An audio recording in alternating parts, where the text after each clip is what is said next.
in the world. And well, here we have also the King of the North.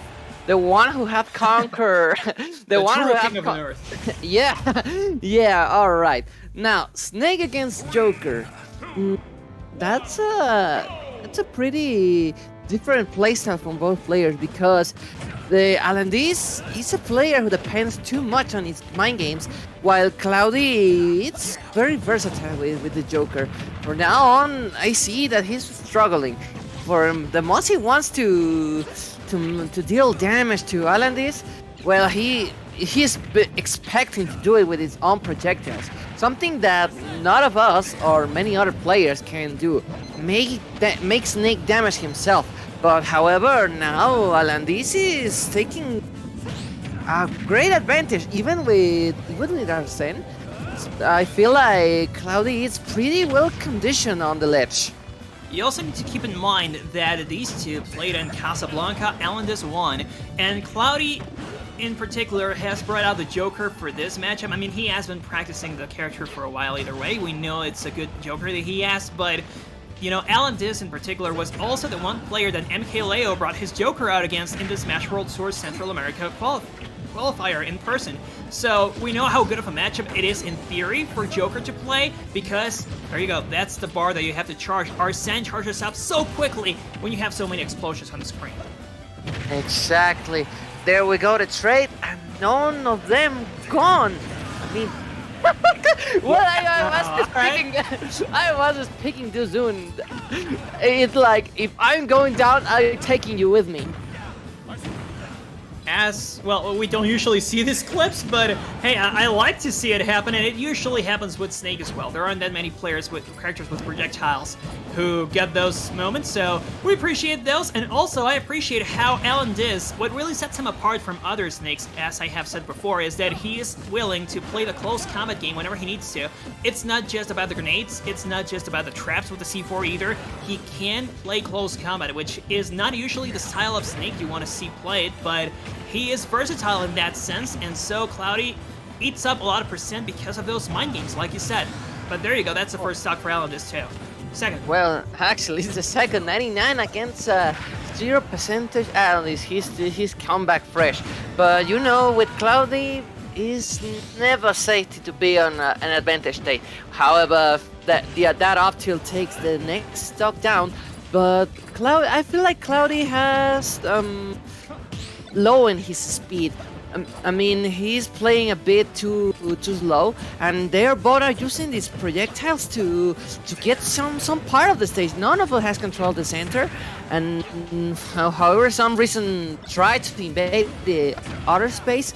Well, the projectiles do the rest. Okay, now we have Arsene on game again. You know, this persona that hits hard. It's a situation for AlanDiss. Look at that. Both are pretty neutral, but here the one with the mistake will be off. I'm not sure who will commit the first mistake. Me neither. These guys both play super safe, but now Alan actually has a reason to go in. Arsene is gone, and that bar is completely empty. Joker will also have to go for Rebel Guard a couple more times, and there you go. That's the kind of thing that I'm talking to you about. The Nikita gives him like a quarter. But there you go, the donkey kick to close out the game, and so we're 1-0 in favor of the Tijuana Warrior, the true invader. And by the way, there's another invader here in brackets still alive, that being Aqua, I believe. Well, actually, don't quote me on that, but I think he's from Pachuca, but if you guys can correct me on that, I would appreciate it. No, he's from Toluca. He is from Toluca, so we have another invader, Aqua from Toluca. Interesting. A new Kazuya player here in the city. That's good. Seeing people from other parts of the country coming to play here in the city. It's a good motivation for the local players to keep grinding and keeping their own places. Well, now second game goes on, and look at that tune. There's an interesting fact about it because we haven't seen any other stage than Final Destinations. True.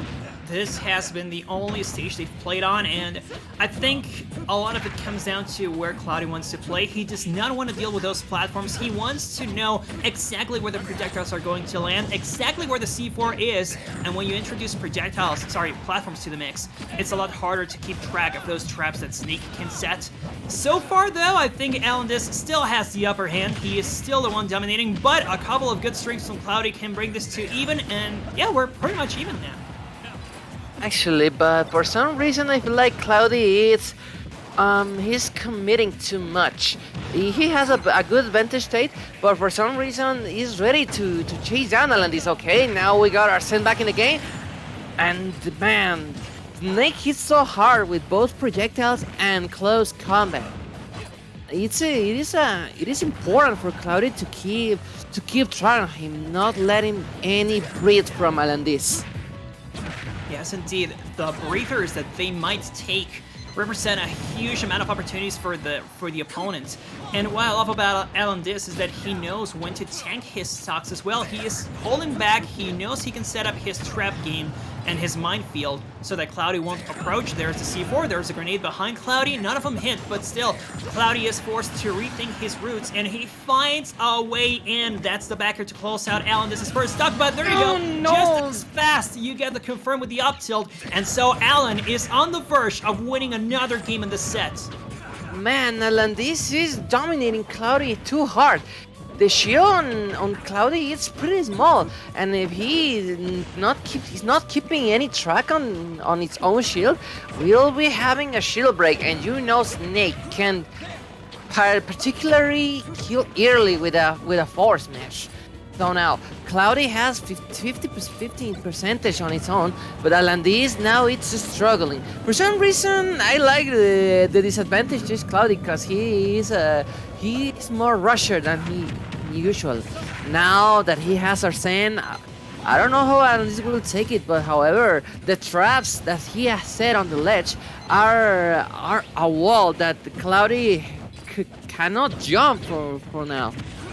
Yes, Cloudy can't really commit to any aerial options unless AlanDiss is on the disadvantage, and like you saw, he still finds a way to trade a lot of the time, so that means two things. First of all, Arsene is going to second, you're gonna lose these exchanges, and there you go, the donkey kick to end another stock, and so Alan is one game away from getting to winners finals against Surge, and this would be the second tournament in a row where he would get to winners where he would get at least third place, because remember, he is invading Mexico City. He is going to go to Querétaro later, but he already got a second place at Casablanca.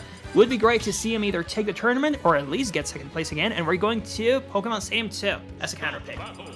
I don't like to speculate anything, but for some reason I see as AlanDiss as champion of the 77 FM, and now Cloudy has changed to the ages. I don't know how the changes between Pyra and Mythra could be a handful for Cloudy, but now he has 82% on his own, and he hasn't got any safe entrance.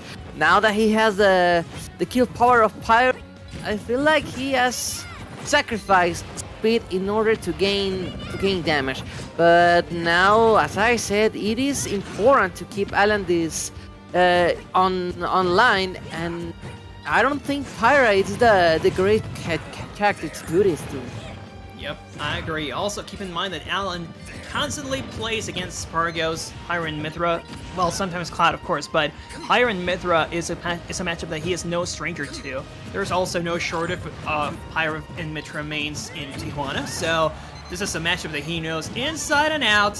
He should be able to take it, but Cloudy always brings something new to the table. We also can't count him out, although it is looking like a bit of a tear right now. There's no edge guards though. AlanDiss keeps trying, finally gets it though. I like how he landed the Nikita on the wall and captures the Cloudy recovery. But now that he's on air, I don't think like he's gaining too much. I mean, now the projectiles are making its own, but however, Cloudy is not able to use against him. that's his strategy now. But as you said, AlanDiss is too familiar with the Aegis matchup, so it'll be hard for Cloudy on.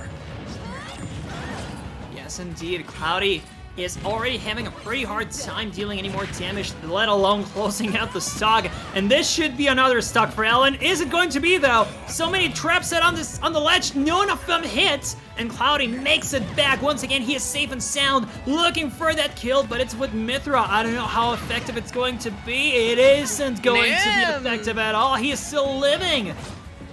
Looks like the Lightning Buster is not as effective as Cloudy thought. I mean, he's now on a higher percentage, and he is not able to take it off that stock because, alright, now here we got the Edgar situation. Man, another Nikita hit for AlanDiss, and as I said before, I don't feel like Cloud is feeling too comfortable on stage right now. For as much he wants to deal damage with AlanDiss projectiles, he cannot optimize it, because as long as AlanDiss tries to go out, well, Cloudy gets damaged too. So it is a 50-50 between them. True. It is basically that, and for 50-50s, well, as far as 50-50s go, I think Cloudy is the one losing these matches much more because of those grenades being there. No matter how big your disjoint is, you clash against those grenades, you're going to eat up 10% as well. But careful with these blinks, because those are the ones that are going to be super devastating. Those are the ones that should be taking the stocks, but Alan, with the perfect DI, survives, and then the C4 closes things out. That's another 3-0 we see on stream. Cloudy goes down to losers. AlanDiss is going to winners finals against Serge. Man, AlanDiss just feel like it's his own home. He played like, oh, he's gonna do that, he's gonna do this, he's gonna fall here. And when Cloudy attempted to approach him, he saw himself blow up by that C4. That shows me the knowledge that AlanDiss has on this matchup, and for some reason I don't feel like I've seen this kind of Cloudy before.